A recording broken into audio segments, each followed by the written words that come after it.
Dave Palumbo here with an RX Muscle rant.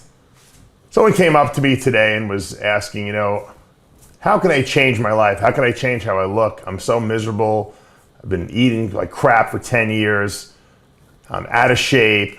I'm getting divorced. I feel terrible about myself. I have nothing, good going on in my life, And I said, look, first thing you got to do is if you want to change your life, you got to change your habits. You got to change how you look. You got to change how you feel. And to do that, you're going to have to change, your routines. I said, for 10 years, you've been eating wrong and not working out. You just got back to the gym. That's where I met the guy in the gym. Just started working out. And I said, you're going to have to change your eating habits. I said, it's not a difficult process. And if you can follow the rules, there's a simple bunch of rules, right? Eat 5 small meals a day, high protein, moderate fats, low carbs. So that's the recipe to lose body fat, right? And build muscle. Nothing dramatic. And when you're first, starting out and doing it, you don't have to do anything super extreme like a bodybuilder would have to get into 0% body fat.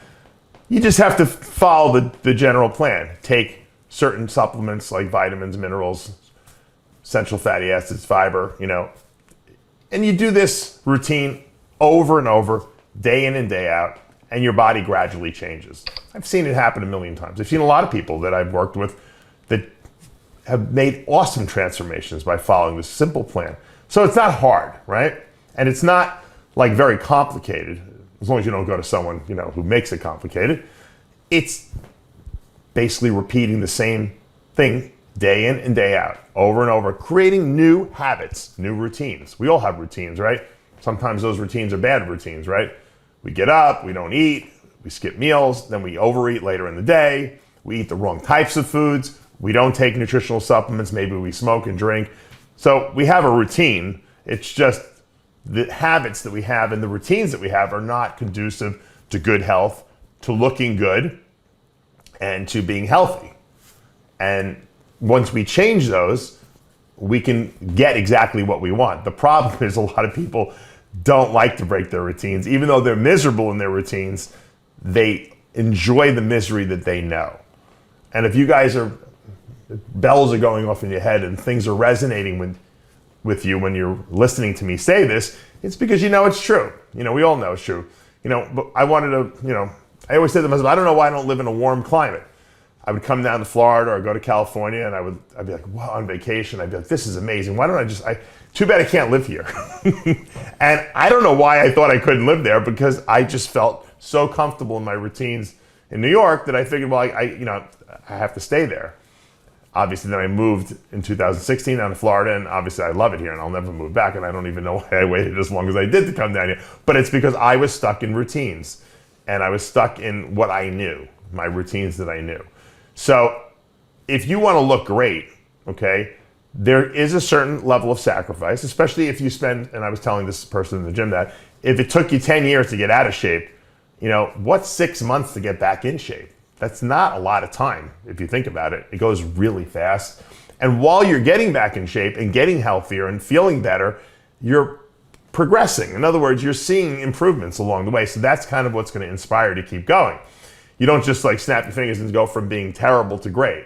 There's an in-between stage, and that in-between stage should be what encourages you to keep going. Hey, look, I lost 5 pounds of body fat in the last 2 weeks. Hey, look, I added an inch to my arms of muscle. Hey, I feel great. Hey, I went for blood work. All my blood markers are better now.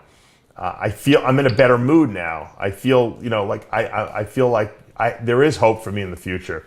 I just met a new, significant other, because I am in such a good state and I feel good about myself and I feel confident. So there is steps in between, but a lot of people don't stick to the routine. So they start, they do well, maybe 5 days a week, they follow the diet, they go work out, and then the weekends come and they get depressed or whatever, and they start going back to old habits. Maybe they drink too much, or maybe they, miss meals and then they overeat at other meals, or they start adding their own insights into the diet. Hey, I want to make progress faster, so I'm going to skip a meal every day.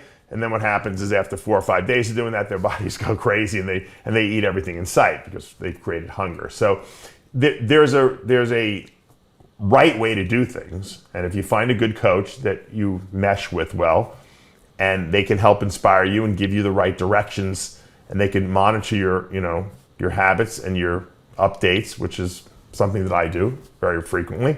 I have competitive athletes and I have people who are just transformation people that just want to change how they look and feel and their health. And I like helping both groups of people. I get different feelings of gratitude from both groups. One group, it's kind of like I'm living vicariously through because those guys, those women are competing on stage. I love to see them make that progress. I like to see those gleam in their eyes when they see how great they look. And I also like to see the person who went from being, severely out of shape and depressed and unhealthy to being super healthy, in shape, and having a new lease on life. And so that's something that gives me pleasure. But you know what? It doesn't give me pleasure when I see people fail. And there's always people failing. For every success story there's probably two, failures, because people cannot stick to the directions that I give them. So what is the answer? The answer is you have to ask yourself, how bad do I want to change my life? How bad do I want to improve my health? If the doctor's giving you a bleak prognosis of how unhealthy you are, you should want to change that pretty badly. You shouldn't want to say, hey, you know what, screw it, I'm just going to keep eating crappy, or I'm going to keep doing what I'm doing and just, I don't care. You should say, you know what, there is a way out of this. There is a way to improve my health and undo all the damage I did. I'm going to take that set of instructions and I'm going to follow them like my life depends on it, because you know what, my life might depend on it. Likewise, if I hate the way I look and someone gives me directions on how to look great and make me the best that I could be, I'm going to stick to those directions, right? I'm going to follow what that person tells me because my instincts are wrong. They have success in the field with working with a lot of people, someone like myself or other coaches out there. I'm going to listen to that person because you know what? I do want to change the way I look. And you know what? It's not going to take 10 years to undo what it took me 10 years to do. And that should be all the motivation you need. And it's not easy. I always tell people the measure of a person, okay, man or woman, and how determined they are is really not determined on the good days. It's determined on the bad days. It's the day you wake up and you look in the mirror and you look like crap, or you feel terrible, you get depressed, something's going on in your life, it feels terrible, you don't think the depths of despair that you're in. That's the day that will determine what kind of a person you are, whether you're going to be someone who wins or someone who gives up and loses. That's the day you have to pick yourself up and say, you know what? I don't care how bad I feel. I don't care how bad I look today. I am getting to the gym. I'm not missing a meal. And you know what? Tomorrow, when the sun comes up, it'll be a better day. I hope it will. And you know what? If you feel terrible the next day, you do it again, and the next day will be a better day. And eventually, a better day comes. And you know what? At the end of that week, you look back and say, man, that was a terrible week, but I made some great progress. And that's going to be all the motivation you need to keep going. So remember, it's the bad days that dictate success, not the good days. And as you keep following the routine and sticking to it no matter what, you're going to have a lot more good days than bad days. Make today a great day. Make today the day that you say, no more, I am going to change who I am and I'm going to become who I want to become. Dave Palumbo with an RX Muscle Rant.